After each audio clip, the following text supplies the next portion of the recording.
Sir Jaganmohan Reddy గారి చెంప పగల కొడతారా? దమ్ములేకే అసెంబ్లీకి ఆయన వెళ్ళలేదా? అంటే ఇది మన అచ్చెన్నాయుడు గారి ప్రోగ్రాం.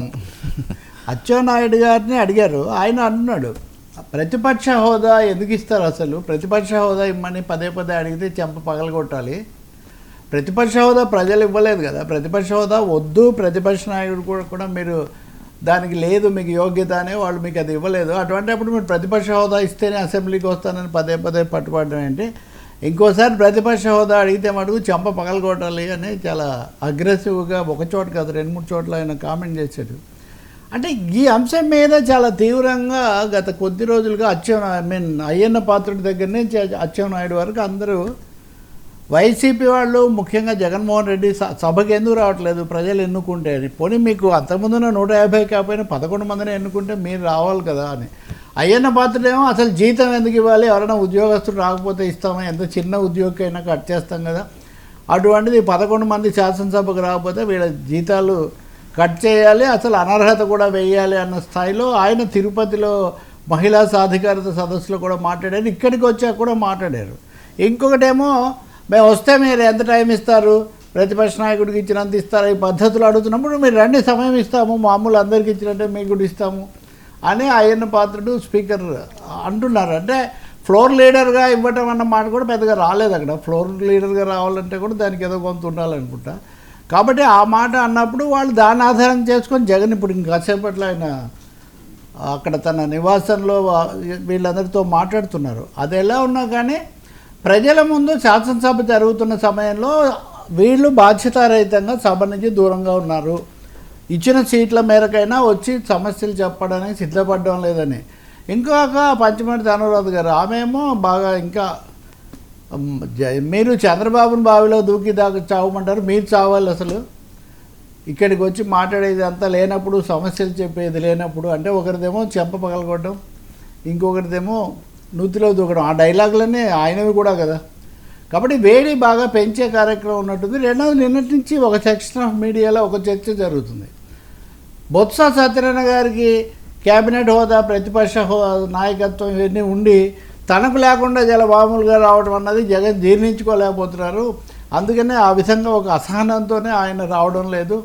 రెండోది కొత్త సభ్యులేమో చాలా బాధపడుతున్నారు, తెలుగుదేశం వాళ్ళు ఈ తాటిపత్తి చంద్రశేఖర్ ఇలాంటి వాళ్ళ పేర్లు ప్రత్యేకించి ప్రస్తావిస్తున్నారు. కాబట్టి ఇక్కడ టీడీపీ దీన్ని వ్యూహాత్మకంగానే జగన్ గైర్హాజరు అన్నదాన్ని రాష్ట్ర ప్రజల దృష్టిలో అది తీవ్ర సమస్యగా పెట్టదలుచుకుంది. పెట్టడంలో తప్పు కూడా ఏం లేదు, ఎందుకంటే సభకు వెళ్ళి రావాలి, ఒకసారి కాకపోతే ఒకసారి ఒక అంశం మీద కాకపోతే ఒక అంశం. నిన్న నేను విన్నాను ఒక దశలో హాజరై వాకౌట్ చేయాలి అని వాళ్ళు ఏదో భావించారు, దాని ద్వారా ఇప్పుడు అయ్యన్న పాత్రుడు చేసిన హెచ్చరికల లాంటి నుంచి కూడా కొంచెం బయటపడవచ్చు, సభకు హాజరైనట్టుగా కూడా ఉంటుందని. కానీ దానికి కూడా సిద్ధపడలేదు. మరి ఇప్పుడు వాళ్ళు కూర్చుని సమావేశమైనప్పుడు ఏమన్నా అలా నిర్ణయం తీసుకుంటారా, లేకపోతే జగన్ మళ్ళీ పాతపాటే వచ్చినా కానీ ప్రయోజనం ఉండదు అక్కడ. కాబట్టే నేను అది జరుగుతున్నప్పుడే మీకు ఇక్కడ చెప్తున్నాను మీడియాకని.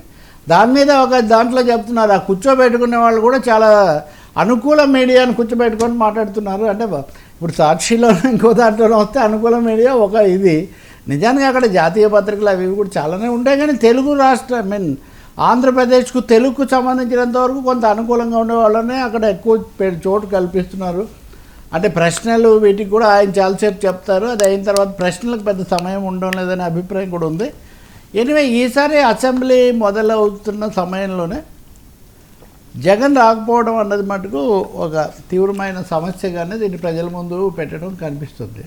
అయ్యన్న పాత్రుడు స్పీకర్గా కొంచెం సీరియస్నెస్ కూడా ఆయన చూపిస్తున్నారు. ఈరోజు మొదటి రోజు సమావేశాల్లో చూస్తే 0 అవర్లో సభ్యులందరూ మాట్లాడుతుంటే మీరు ఎవరైనా నోట్ చేసుకోరా, అధికారులు నోట్ చేసుకోరు, మంత్రులు నోట్ చేసుకోరు, ఇంకేదో ఆషామాషిగా అయిపోతాయి. ఇట్లా చాలా సీరియస్ కార్యక్రమం అని మంత్రిని కూడా అంటాము. ఆ తర్వాత దానికి తగినట్టే ఆయన ఉన్నాడు కదా శ్రీధర్, తర్వాత ఈయన నరేంద్ర ధూళిపాల నరేంద్ర, అది అయిన తర్వాత గోరంట్ల బుచ్చే చౌదరి, మేము విష్ణుకుమార్ రాజు వైజాగ్, వీళ్ళందరూ కూడా టిడ్కో ఇళ్ళు ఇంకా ఇలాంటి తీవ్రమైన సమస్యలు ఏమైనా వాళ్ళు కూడా గత హయాంలో జరగలేదని. ఇక్కడ తమాషా కూడా ఉంది, టిడ్కో ఇళ్ళు పూర్తి చేయలేదు, గత ప్రభుత్వం దెబ్బతీసింది, దానివల్ల ఇప్పుడు సరైన విధానం లేకపోతుందని వీళ్ళందరూ అంటుంటే, కడప రెడ్డమ్మ ఆమె మాధవి మటుకు నా దగ్గర 2000 ఇళ్ళు పూర్తయినాయి, అంటే ఒక విధంగా కొంచెం అంటే మీరు శ్రద్ధ పెట్టి చేసుకుంటే అవి అవుతాయి కానీ లేకపోతే ఎలా అవుతాయని, లేకపోతే కడప కాబట్టి అది వయస్సు ఇది కాబట్టి చేస్తున్నారేమో అక్కడ ప్రత్యేక ప్రాధాన్యత ఇచ్చి తెలియదు. కానీ ఒకటితే మనం చెప్పాలి, ఆ మాధవి గారు అన్నట్టుగా వాటిని పూర్తి చేయడం చాలా అవసరం. వేల కోట్ల రూపాయల ప్రజాధనం వృధా అయింది.